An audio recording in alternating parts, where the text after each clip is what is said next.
Bishop Seymour, palliative care seeks to accompany people. Palliative care seeks to accompany men and women in the final moments of their life, according to Canadian Bishop Noel Seymour, ahead of a symposium on palliative care taking place this week in Toronto.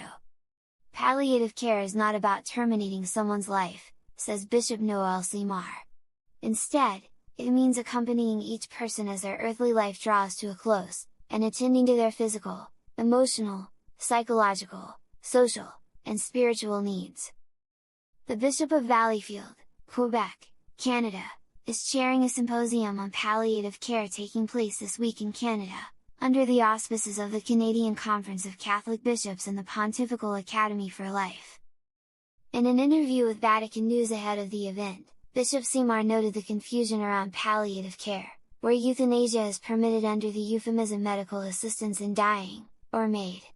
The practice involves doctors or nurse practitioners to either administer drugs to end a patient's life, or provide drugs that are administered by the patients themselves. Palliative care, by contrast, is accompanying people's lives, said Bishop Seymour, attempting to respond to all the person's need. So yes, we need to answer the problem of suffering and pain, the bishop says, but at the same time, there are many other needs that must be addressed. This week's conference, entitled Towards a Narrative of Hope, an international interfaith symposium on palliative care, is aimed at promoting good palliative care, while also working to develop a culture of responsibility with regard to end-of-life care. Accompaniment is one of the major themes of the symposium, and Bishop Seymour was careful to explain what the term means. A key part of accompaniment is assuring the dying that they are not a burden to others but instead have dignity, which is never lost. We are telling them, you are still a person loved by God. You have your place in society. And we are here to tell you that we love you, the bishop said. It also means assuring them that they are not alone and expressing to them the compassion and tenderness of God that never leaves them.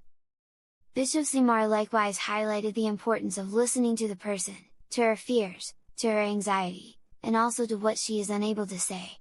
Accompanying helps them to express their hopes and fears as they approach the end of their lives. Palliative care, he continued, is also concerned for family members and other caregivers, for whom accompaniment can be a challenge.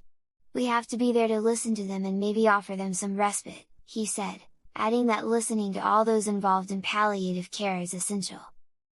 The Canadian bishop also emphasized the necessity of accompaniment in the dying person's spiritual life. Prayer and the reception of the sacraments are important means to help the person prepare themselves to go and join the Lord.